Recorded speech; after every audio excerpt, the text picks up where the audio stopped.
ధర్మపత్ని అన్న మాటకు అర్థం ఏంటంటే కామము ధర్మంతో ముడిపడింది. మొట్టమొదట శరీరమునందు ఒక వయసు వచ్చిన తర్వాత మనసులో కలిగేటటువంటి కామము ధర్మంతో ముడిపడిపోతే అర్థము ప్రభవిస్తుంది అందులోంచి.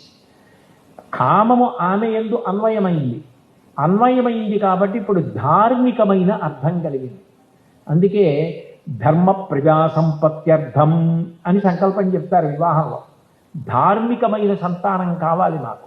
కామము ధర్మముతో ముడిపడి ధర్మపత్ని యందు అన్వయమైతే కొడుకు కూతురు పుట్టారు. ఇప్పుడు ఈ కూతుర్ని కన్యాదానం చేసి 21 తరాలు తరించిపోయాయి. ఆ కొడుకు తన వంశాన్ని నిలబెట్టాడు. ఒకవేళ తండ్రి గారు పుణ్యం చేసుకోలేకపోయినా కొడుకు చేసినటువంటి పుణ్యము వలన 7 తరాలు తరించిపోయినటువంటి వాళ్ళు ఉన్నారు. కాబట్టి తరింపచేస్తాడు కొడుకు.